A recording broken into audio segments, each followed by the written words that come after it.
I've got a story that's been passed down in my family, a chilling tale that's part legend, part eerie reality.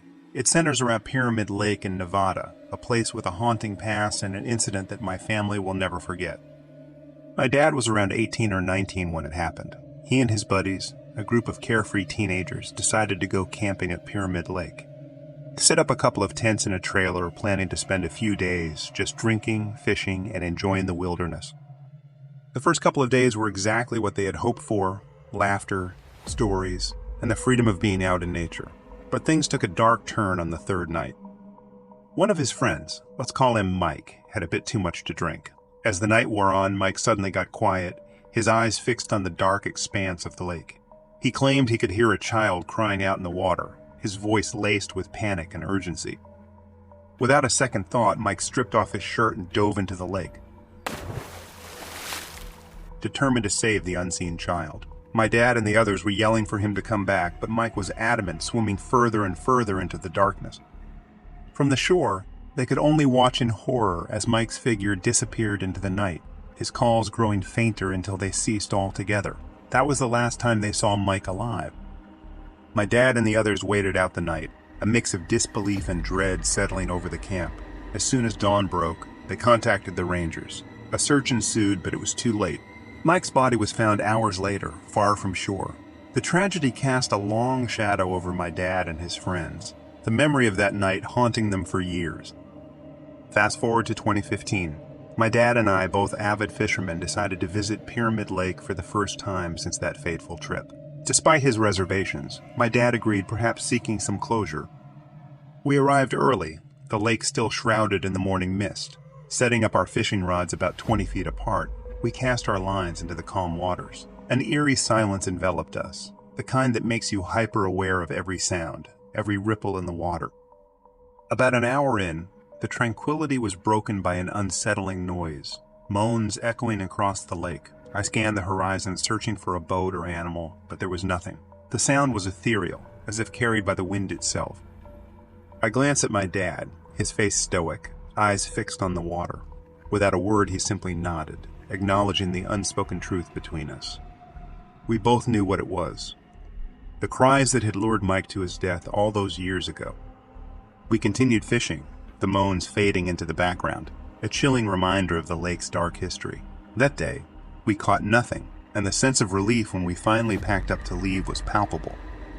On the drive back, we talked about Mike and that tragic night. My dad admitted he'd always felt guilty for not doing more to stop him, but as he said, some things in nature you just can't explain.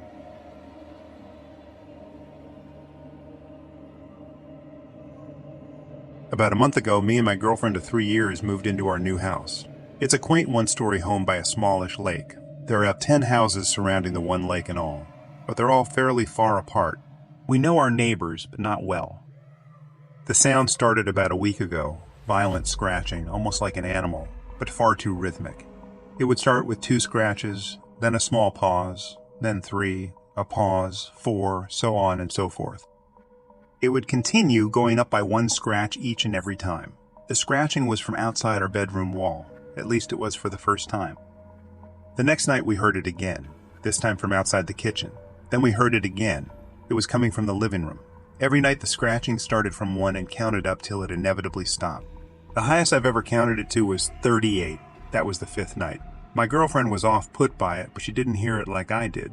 She didn't hear the rhythmic pattern. She wrote it up as an animal, something of nature that was entirely explainable. But me, I wasn't so certain. To me, it felt like something conscious. It sounded like it was intentional, and it sure as hell sounded malicious. Every night it would happen, around the same time each night, midnight. Me and my girlfriend would be going to sleep, and then all of a sudden, the rhythmic scratching would commence. I never went outside to try to see what it was. I also never argued too much with my girlfriend over what I was hearing. The last thing I wanted to do was prevent her from sleeping. She was a nurse and often spent all day at the hospital or wasn't home until late evening or early night. But this night was different. She was on a late shift, not due to be home until around 12:15.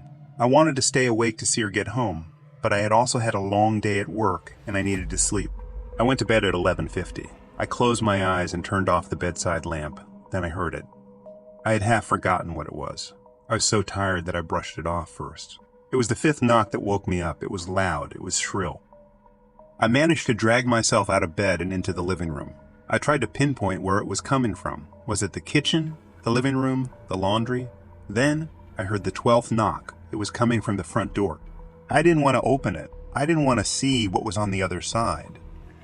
But it was 12:11 now, and my girlfriend would be here any minute. I didn't want her to run into whatever this thing was. I took a deep breath, then another, then another. Finally, I opened the door. Nothing, no signs of scratches or dents, nothing. Except there was a puddle of water, like someone who had just come in from the rain had paid a visit to our doorstep. But it hadn't rained that night, and as far as I knew, no one had been to our door that night either. Then I heard it, a loud screeching. It was like a retching howl of a creature I couldn't quite put my finger on. Then I saw lights, my girlfriend's headlights. The howl was from her direction. I took off, running the roughly 20 yards to the scene. And there it was, in front of her car, a monster. It was a beast that looked so foul, so human yet inhumane at the same time. It was on all fours, dripping with water and covered in duckweed. It was standing on the hood of my girlfriend's car, staring in at her, snarling. The second she saw me, she threw open the door and ran as fast as she could in my direction. The monster screeched, chasing after her. I grabbed her and ran for our front door. I practically threw her into the house as I reached into the entryway cabinet and grabbed my hunting rifle. I raced outside. The creature was nearly to our doorstep.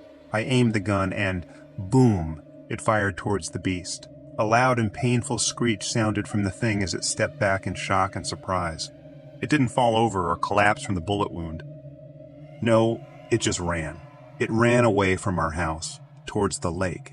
I stood there baffled and alert as the strange and horrifying creature that had been tormenting me for over a week crawled itself into the murky waters of the lake. I stood there for what felt like an eternity. It never came back out of the lake. My girlfriend and I left that night. Needless to say, we never went back, not even to clear it out for the new people moving in. We've been staying at my parents' place ever since, and we don't plan on leaving it anytime soon. We did warn the new owners of the occurrence, but the couple was old and skeptical. All they cared about was how cheap they got it for. I still don't know what it is that we saw that night, or how it could be underwater for that long without coming up for air. I didn't know how the neighbors had never told us anything about it, or how they had seemingly never experienced anything like it before. These are all questions that could only be answered by returning to the quaint lakeside home, and therefore they were questions we swore ourselves we would never get the answers to.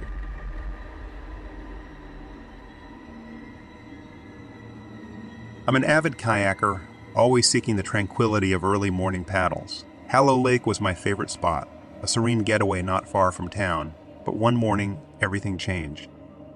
The day started like any other, the lake surface mirror-like, reflecting the dawn sky. I launched my kayak, relishing the solitude. However, within minutes, an unnerving phenomenon occurred. A dense fog rolled in, thick and impenetrable, swallowing the lake whole. Visibility dropped to near zero. I could barely see the bow of my kayak. Anxiety gripped me. I knew the lake well, but in this blanket of fog, every direction seemed the same. I started paddling, hoping to find the shore, but the fog disoriented me, turning my confidence into confusion. As I navigated through the mist, a sudden movement caught my eye. Something large and dark loomed in the water, just at the edge of my vision. I spun around, heart pounding, but it was gone, swallowed up by the fog. Panic set in. My paddling became frantic, desperate to find land. The lake, once a place of peace, now felt like a vast, hostile sea. Then, without warning, something bumped against my kayak. The impact was forceful, jolting me from my thoughts. I froze, a cold sweat breaking out. The water around me fell eerily silent, as if the lake itself was holding its breath. Every instinct screamed at me to paddle, to flee whatever was beneath me, but fear rooted me in place. The bump wasn't accidental. It felt deliberate, like a predator testing its prey. After what felt like an eternity, I mustered the courage to move. I paddled slowly, trying not to provoke another bump, my eyes darting around, straining to see through the fog. For a moment, everything was eerily silent, the fog seeming to muffle all sound. Then, without warning, it happened again, another forceful bump, more aggressive this time. I lost my balance, and in a heart-stopping moment, my kayak capsized, plunging me into the cold, dark water. Panic set in as I flailed in the water, disoriented and scared.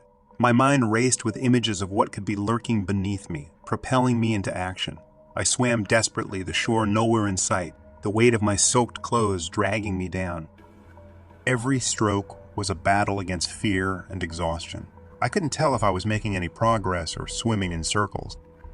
The fog was disorienting, a white curtain that hid both my pursuer and my escape.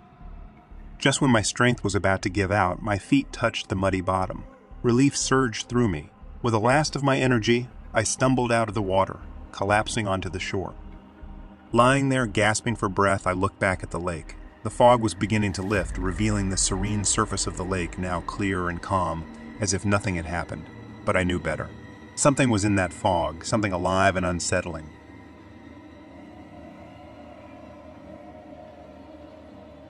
There's a small hill up the road from my house that leads to a hiking trail. I've walked this trail countless times, but one winter night, under a full moon, my familiar hike turned into something out of a ghost story. The ground was covered in fresh snow, making the ascent a bit slippery, but nothing I couldn't handle. The trail is a full loop through the woods, impossible to get lost even with the snow cover. As I walked, enjoying the quiet of the night, I reached the part of the trail bordered by trees. In winter, their bare branches reach up like skeletal hands, creating an eerie atmosphere that I usually find fascinating. But that night, something caught my eye, a glint of silver light in the distance. At first, I thought it was a piece of trash caught in the branches, reflecting the moonlight. But as I got closer, the source of the light took on a human shape. About 500 to 600 feet away, I saw her, a woman in a shimmering silver dress, completely out of place in the snowy woods. Concerned she might be lost or in trouble, I called out to her. She didn't respond, just slowly walked toward the lake. Worried she might be in danger, I started to hurry after her. The lake's edge has a steep drop-off, and I feared she might fall. But when I reached the spot where she should have been, there was nothing. No woman, no footprints in the snow, nothing but the silent, empty woods. Puzzled and concerned, I even climbed down to the lake's edge, searching for any sign of her, but there was nothing, no trace she'd ever been there. As the eerie reality sank in, a blood-curdling scream pierced the night. I looked up in horror to see the woman now walking on the surface of the water. The lake was definitely not frozen. The weather hadn't been cold enough for that. Frozen in shock, I watched as she screamed again, a sound filled with sorrow and despair. Then, just as suddenly as she had appeared, she sank beneath the water's surface. I turned and ran back along the trail as fast as I could, my heart pounding in terror. I didn't stop until I was safely back home, my mind racing to make sense of what I'd just witnessed. Was it a ghost? A hallucination? I still don't know. But one thing was certain. I couldn't explain what I'd seen. I've never gone back to that trail at night since then, and even during the day, I never hike alone. Click on this next video if you enjoyed for more content like this, and subscribe if you haven't already. It really helps the channel.